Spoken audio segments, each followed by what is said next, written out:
Welcome to Action 14. I'm Mike Briggs, bringing you information from the city, from the school, and from the world of art. I have with me tonight, starting things out, Mayor Pullman. Welcome to the show. Thank you, Mike. It's always a pleasure to be with you and your TV 14 audience and let them know what is or isn't going on in the city. It's starting to feel like spring, and when I saw a couple 60-degree days, et cetera, the frost is out of the ground. Maybe we should start talking about what are the upgrades? What do we got things going on, and what would you prepare for? Well, one of the problems with spring is it starts our fifth season of the year. Normally there's 4 seasons, but in Plymouth we have 5 seasons because that means construction season starts. Yeah. And unfortunately, after a little layoff due to the COVID situation and trying to make things more doable with our utility workers, we're now full-fledged back into our construction season, and this year we just had a pre-construction meeting last week. Kathy Austin, who is our Director of Public Works, was talking to the contractor who actually is going to be starting, literally this week, and that's Smith Street. So we're doing the usual infrastructure type of work that is going to redo. I think it's 37 homes have an opportunity to look at and see if they want to do something with their sewer and water laterals. But it's going to be another major project, and we do one every year and then split the cost between the utilities and the city. So economically, it's a good thing. Trouble is, this is going to cause quite an interruption because they're trying to be the first on the block with the contractor. And initially, there won't be a lot of notice by the traffic pattern because a lot of it isn't necessarily being interrupted, but within a couple weeks it will be, and then we're looking at a full-fledged construction work and interruption until the end of July, and we're really hoping that it goes smoothly this year. We don't have interruptions with the rain and everything, but we do want people to know that we emphasize with the contractor that we want access to driveways and homes during the construction phase. Sure. Well, one of the things I wanted to ask you about is also Highway 23. It's not on our list to talk about, but I was just on it this last weekend, and I saw some signs that they are starting up again. This is going to be a big year for what's being called as the middle segment.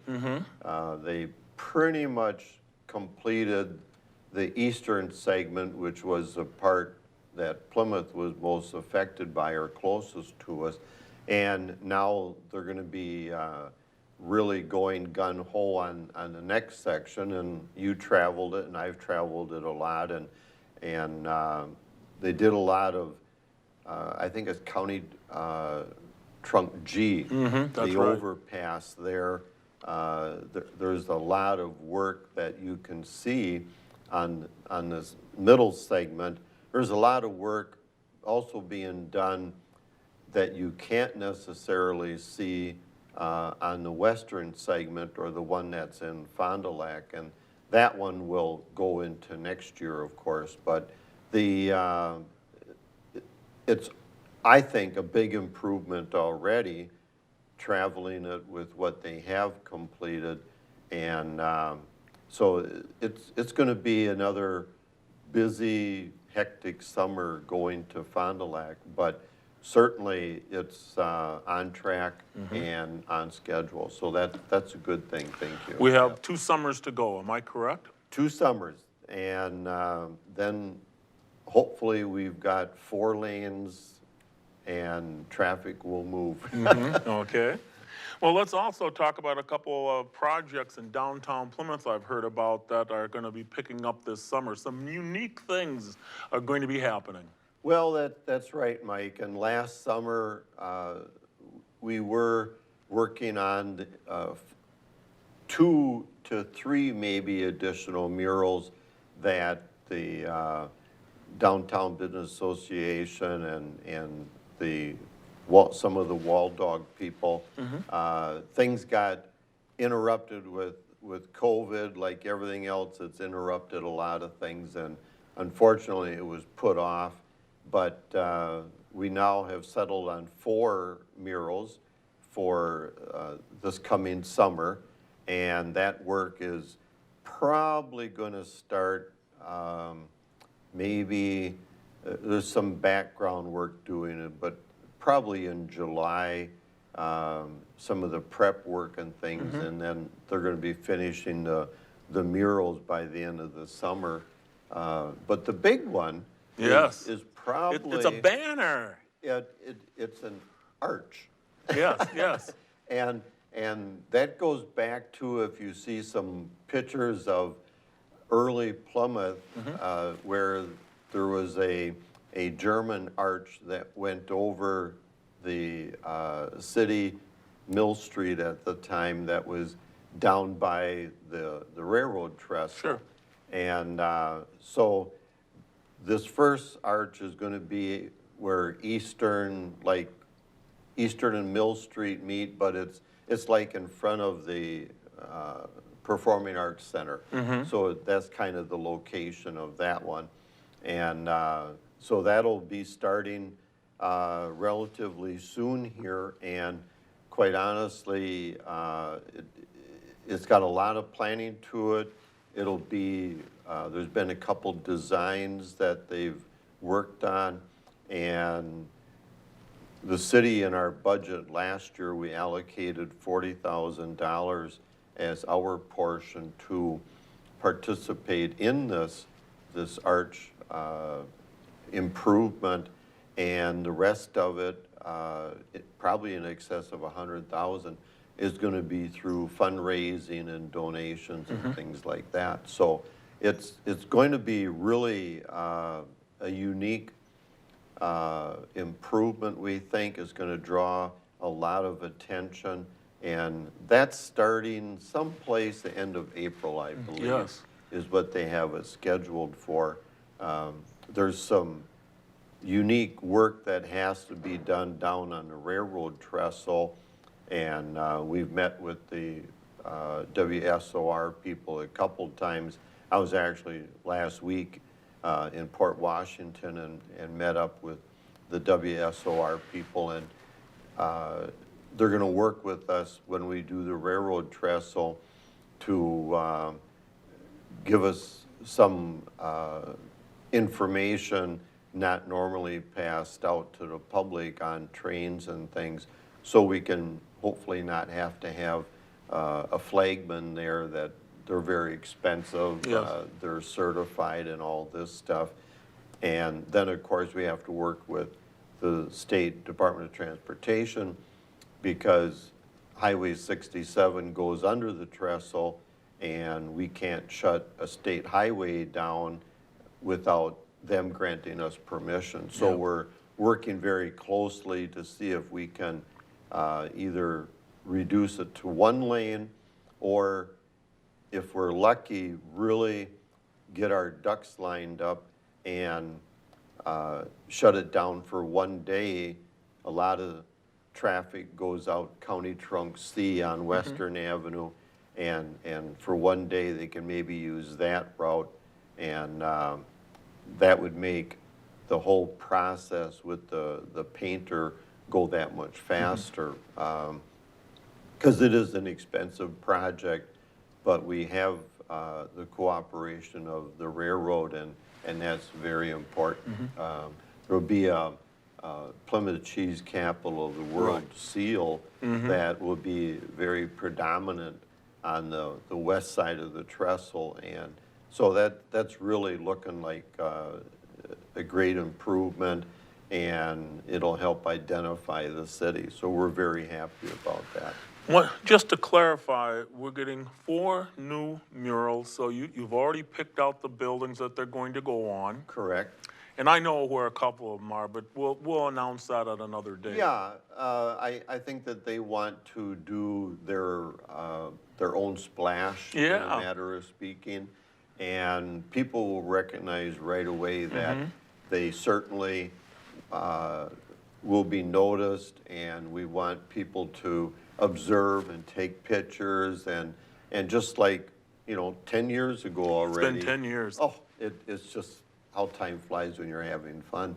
And just watch what's going on. These artists are just magic in motion, and a lot of people remember the first go around. But this will not only have the 4 murals, but they'll be touching up some of the other murals that Right. need additional Yeah, work. after 10 years, we both can see that there's touch-up that needs to happen. There's some peeling on the edges, and they need to be recoated. Yep. And all of this is done with the permission of the original artists, because they have to sign off on this, and hopefully we won't have bad weather for the couple weeks that they're Yep, doing we'll this. make it happen. Yeah. Because it was such a great thing when we added the murals to the 2 that we had. And then to expand it 4 more, it's going to bring another shine onto the city. Well, it will, and we already have the most murals for record setting, and this will add 4 more to the total. So we're upping the ante for the Guinness Book of Records, There you or go. whatever we want to call it. Yeah. But the arches will be in May. Yeah. Is when they hope to set the arches, sometime in the middle of May, again, depending on the weather and progress that's being made. So it'll be interesting. Now, one last item here. Last week, the president signed stimulus number 3. It's helped some of us. Has it helped the city? Have you benefited at this time yet? I think the short answer to that is yes, we will be. Unfortunately, the longer answer to that is we don't know yet, from the standpoint that cities the size of Sheboygan have already been published their allocation, and I think Sheboygan is getting something like 22 million or something like that. We, being not a large city, the criteria for defining what we can use for infrastructure, for sewer and water, for broadband, and other types of things similar to big cities, but on a smaller scale, just hasn't been published yet. I think they're still calculating it because we're only a week out from the stimulus being signed. And this is part of the same stimulus that individuals are getting $1,400 apiece. So this is in the same bill, the same package, if you want to call it that. And I think there's a lot of calculations being made. Each state gets an allocation, and then the state distributes those based on city size. And that's why Sheboygan was published already, but we don't know the allocation for smaller cities the size of Plymouth. But the good news is that the vaccinations are expanding. They're going to much younger people now, and almost looks like we can see normal in the future, some type of normal. I was at a legislative breakfast this week, and the talk amongst the legislators that were there, and we had federal and state legislators there, that conservatively they're maybe talking 60 days, stretching out a little bit. They're saying, well, it could be 120, certainly by the end of summer. And Yes. now, I think the governor announced this week that or last week that the general population is now available to the general population. And it's still a matter of getting the quantity of vaccinations in order to give them. But there's a significant upturn. And of course, once those become available, I think the public is being responsive and saying, you know, we should do that. Let's get them. Right, right. And one thing we should also mention is the Mill Street Festival is currently ready to cook on July 10th. Exactly. So you can go to the chamber and fill out the forms to be a part of it. vendor. Yeah, be part of it. And if you choose by the end of June that you just don't feel comfortable, you can get your money back. Correct. So sign up now. Let's be part of Mill Street. The festival would open the doors to us. Well, and that's why it's so timely to make Mill Street kind of a special thing this year after being canceled last year. And at the same time, having this activity downtown with the murals, with the archway coming in. And we do have some new stores down there. Yeah. We want to, and that's a good point, Ed, we want to emphasize, get down there, shop local, support your local businesses. Right. I think that's very crucial, and we touched on that a while back. But certainly as things open up more and more, if you aren't comfortable, as you said, there's ways of still participating, and we would encourage people to do that. Right. Thank you. Well, I certainly want to thank you for being on. You're welcome. I should mention to the public that the City Council still has their meetings. They are the second and last Tuesday of every month, starting at 7 o'clock. 7 p.m. And we are in person. We do ask that people wear a mask. So we are back in the Assembly Hall, which is where you vote. Right. And there's plenty of room to spread out, Yep. so we certainly invite you in. Yes. So be part of what's happening in the city. Thank you again for being with me. You're welcome. When we come back, I'm going to have Dan Mella, Superintendent of Plymouth School District, talking about some other things that are opening up for our students and our staff. So stay right with us. You're watching Action 14. Action 14. Before Dan Mella comes here, I've invited Dan Rizai to join me. Welcome to the show. Thank you. You're the current president of WEA. And explain WEA. Well, it's Water's Edge Artists. Yes, Water's Edge Artists. We're a group of painters that paint for raising money for watersheds and historical sites. The group has been together about 15 years. So it's a fun group of painters that. Yeah, it's a unique situation where you actually do the paintings and benefit historic sites and other places. Explain. Yeah, mostly watersheds, I guess. We have a lot of different places that we donate to, and a few of them are like Northeast Wisconsin Land Trust up in the Green Bay area, Nature Conservancy, Door County Land Trust, just to name a few. And all of these are watersheds that are in a challenge. And what they do, these groups and organizations do, some of them actually buy the lands up with the monies that we donate. And then with that, they can preserve them watersheds and preserve our water. Well, 15 years ago, I have a message here or some information that your founder, Benita, Yes. what gave her this idea 15 years ago to start painting to preserve our nature?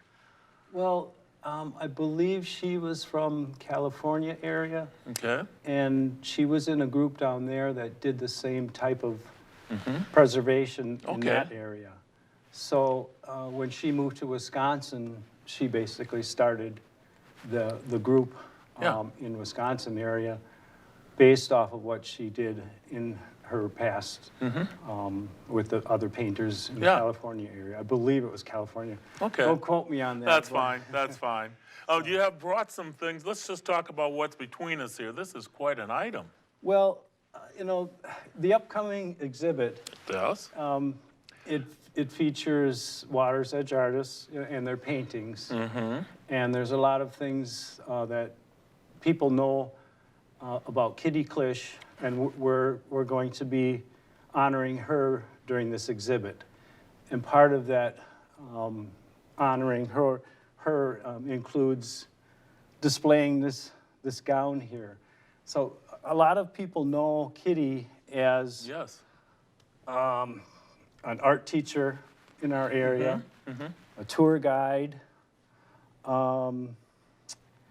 as an artist, of course, and a lot of people in our area don't know of her past life in Las Vegas. Right. So she was in the arts in Las Vegas, and this is one of her hats that she used to wear. And this gown here will be featured in the art exhibit as well. Her husband, Jim, offered to, that we could use the gown during the exhibit.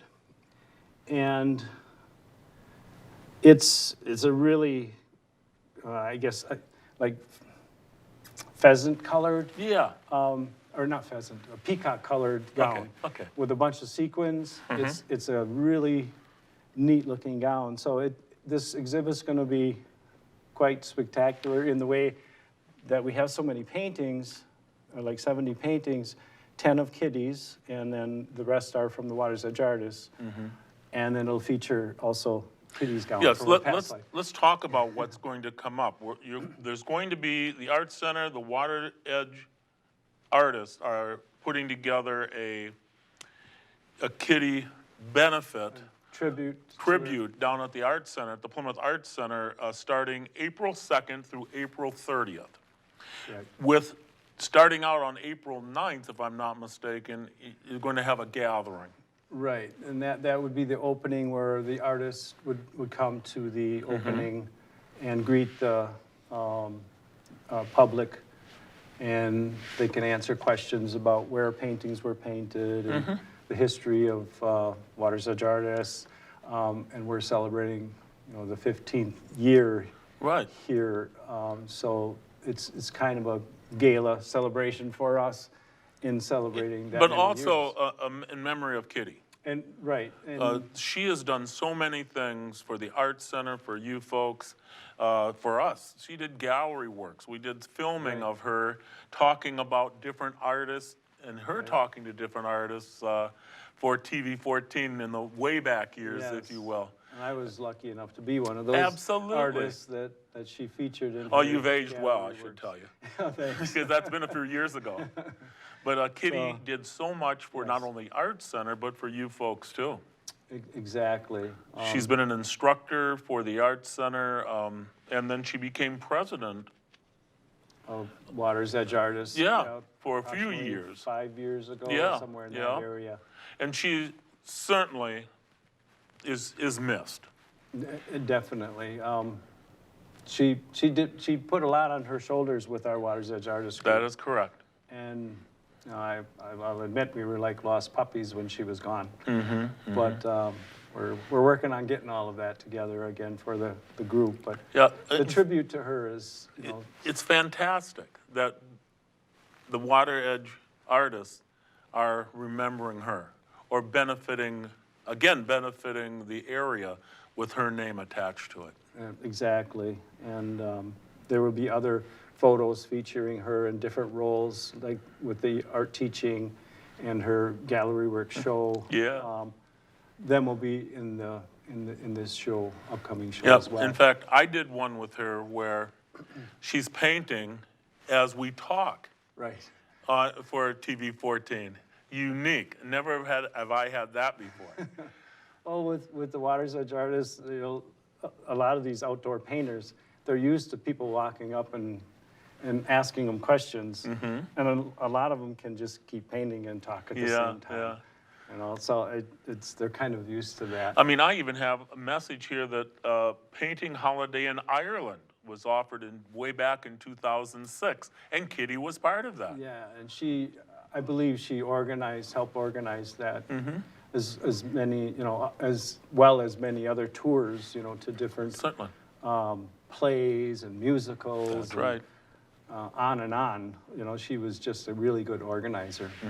So the month of April down at the Arts Center, starting the 2nd to the 30th, with the gathering on the 9th, is all going to be artists from Water's Edge and some Kitty memorabilia, if you will. Exactly.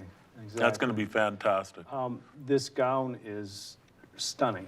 Yep. I can't imagine her in that gown, you know, many, many years ago in her Yeah. all her glory.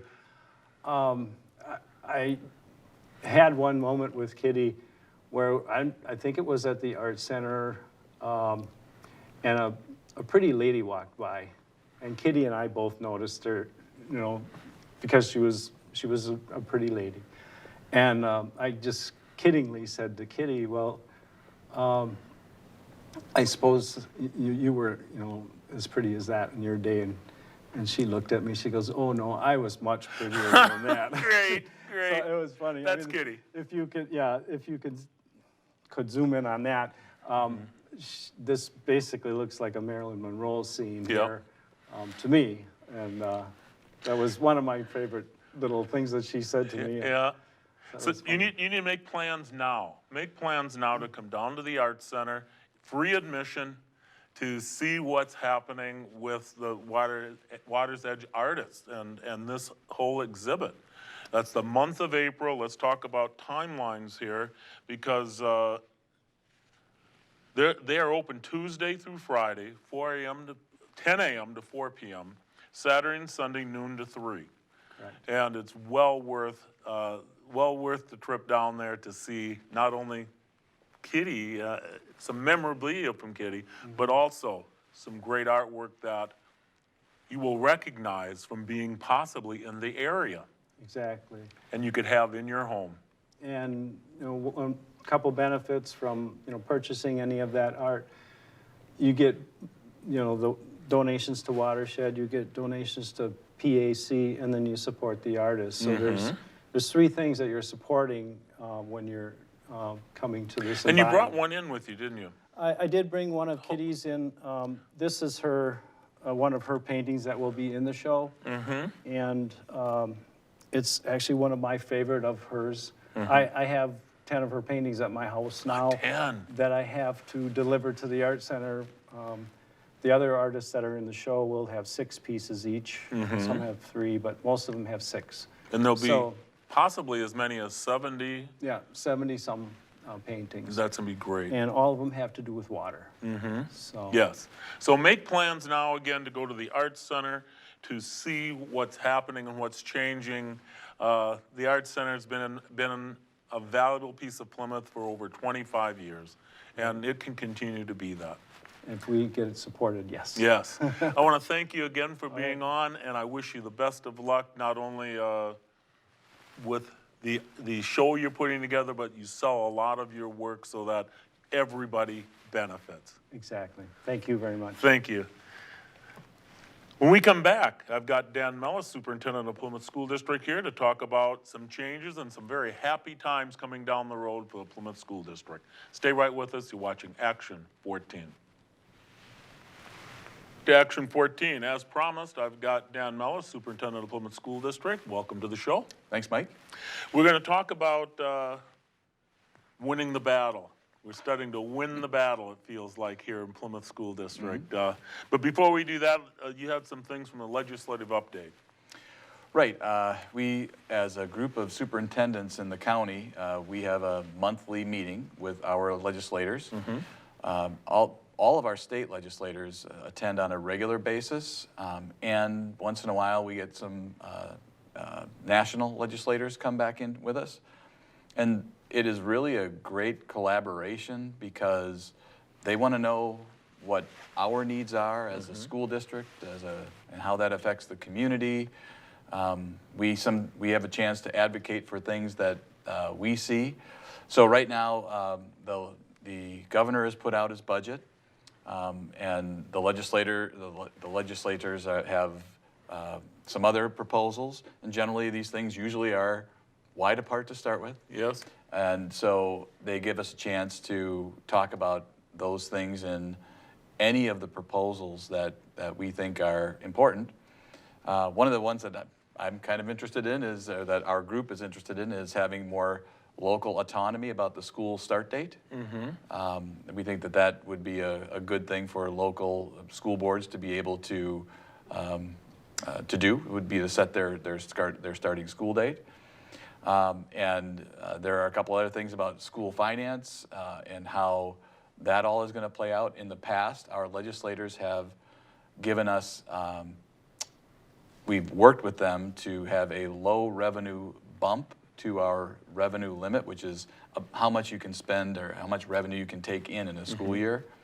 And so that has allowed us to kind of catch up a little bit. For about 4 years now, every year we're incrementally getting a little closer to the middle of what people spend in the state. We're still in the lower quartile. Yes. But we were, for a time there, the second to last revenue limit in the state. Yeah, yeah. So anyway, those conversations are good. They're very cordial and respectful, and people really try to solve problems. And you're not coming from the same perspectives, and the pot is always, everybody wants a piece of this and a piece of that, but I think people make better decisions when they have good conversations. And so we really appreciate our legislators. Is there any news of probable funding, that is additional funding coming down the road for our schools because of COVID, et cetera? There's a national bill. We've had the COVID relief bill number 1 and number 2 under the previous administration, and now they were just signed the latest COVID recovery bill. That's what people get in their, some people get checks in their accounts from that individually, but there also are funds that come to schools to pay for some of the expenses that we've incurred because of COVID. We've had a higher budget number for subbing, higher budget number for cleaning supplies, all of those things. Hotspots, technology, yeah. So every one of those rounds of funding has given us some way to backfill the deficit that we've created because we need to have kids be socially distanced and busing spread out and only 24 kids on a bus and those kinds, so more routes. Plexiglass all over the place. Additional teaching staff here and there to be subs in a building completely for every day. So this will be the third round of that, and there's a decent amount that we can kind of count on, but then there's a piece that the legislature took out to encourage schools to go to get back in person. And the formula for that isn't well understood yet about how that's going to be redistributed. And hopefully because we were one of the schools that did take a little bit of a hit on that.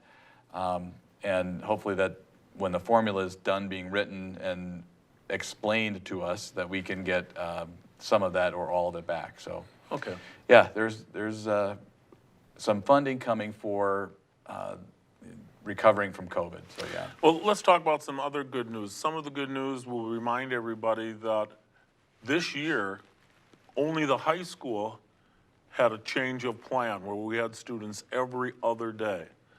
A through M in one day, N through Z on the next day. And so a teacher would stand up and be teaching to a few students in front of them in the classroom, and then live on the internet to students sitting at home, watching on their laptops. We are now approaching the time when they all can be in the classroom. Right. 2 board meetings ago, we asked the board for, again, some flexibility in our plan for the COVID program, education program, and they granted us that flexibility to, if numbers were good, if our nursing staff was giving us the thumbs up, that we could continue to do some things, including bringing all the students back at the high school on an everyday basis. And so that has been the case. And so now we've been planning for a month. We did surveys to families at home. We've did some planning for what to do in classrooms. There's been some shifting, and you guys still have to mitigate and try to create that now 3 feet of space is what you need according to the CDC in classrooms to fit all the kids in. So even with all of that, we think we're in good shape to bring all the kids back and have them in person every day. And even my 9th grader, who loves to be out trout fishing every single day and kind of enjoyed his opportunity with the March of last year, because he went trout fishing in the Onion all the time and he did his homework at night. Yep. But he's even excited to come back. Yeah. It's time that they're wanting to be in person, and it's tough when you have every other day. And one of my kids has welding, and I'm just using my own personal experiences, and another one of my kids has manufacturing one, and they work on a project for night. They really are into it, and then it's 2 whole days before they get back to it, and Or it might they miss it a little bit. because on the weekend, it's going to be 3 days. Right. You know. So anyway, the date they've set is April 5th. April 5th. We have spring break the week before that, but April 5th is when we're planning on having all of the students back. Now, you still are going to allow parents that are still uncomfortable to learn from home. Correct. But the door is open for everybody now to come back to school. Correct. And we've got, we know who those parents are. They've already had the chance to elect that. So, yes, parents have the opportunity to keep your student home for 100% virtual education still. And we do have some staff members that their sole job is teaching virtual students. That's correct at the elementary. Working primarily with elementary. Primarily with elementary, yes. At the high school level, for the most part, it's those virtual students will still be learning with their cohorts. They'll just be up on the screen, and then the other kids will be in the classroom. One of the other positive things that seem to be exciting is the fact that we're going back to summer school. Right. We will have summer school this year. Right, we missed summer school last year, and lots of kids and parents especially missed summer school last year. One thing that is interesting to think about is because 2 years ago we were redoing the high school in this end, we had the referendum work going on, so we didn't have access to the pool, and there was limited access at the city pool for swimming lessons. Last year we had COVID, so there were no swimming lessons. So we really need to get our young little swimmers an opportunity. So as part of summer school, which has been there for a long time, we are going to have swimming lessons again, so that's really good news. But again, we're going to have in-person summer school. We're going to mitigate risk, and we're going to do socially distanced summer school. But we're also going to have virtual options in summer school. And this year, we are going to have an option for students and teachers and families to get together for COVID catch-up, we're calling it. Yes. If kids are either a little bit behind or they need to get prepped to get up to speed for the next year, they believe, there will be teachers will be able to take a small group of students and meet with them either in person or virtually for a span of up to 8 weeks, where they are just working on what that kid needs in a specific area like reading or math. And so that'll be something that's coming out in the works in not too distant future, but families will get contacted and have an opportunity, and teachers will be there too. Summer school is Monday through Thursday, and it starts up on June 21st until July 22nd. Correct. And again, there will be some specific students that may have additional time, if you will. Right. And that's all, hopefully, we get back to school and back to some kind of normal by September, with the kids getting caught up, kids learning how to swim, Yeah, we need them swimming. and we can get back to business at some kind of normal when we hit September. I sure hope so. Yes. It's been a long time coming. We've had a long year. It's been a long year. It's been a full year now and more. Yeah, we still have a quarter to go. I know. And, but it feels like we are winning. Our staff is getting vaccinated. I know that is happening. Yeah, we are, because we're in that tiered system, most of our faculty has had the opportunity now to get into the rotation for a shot, or so depending on the type they get. Yep. But we're going to be in pretty good shape that way. Yep. And I did see the CDC has now put out some information about 16-year-olds and older Yes. with certain conditions having the opportunity soon. So So it's going to be light at a very long tunnel yet, though. Right, We're not.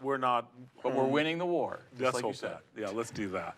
Well, I certainly wish you the best of luck here in another quarter to go, and there's been talk of having an actual in-person graduation. That's correct. And so little things like that to bring us back to a norm. Exactly. Yes.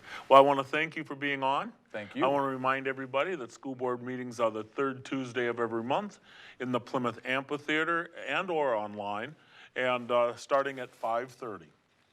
So I want to thank you again. Thank you. I want to thank everybody for being with us. Until I see you next time, we'll be seeing you on the radio. Bye-bye.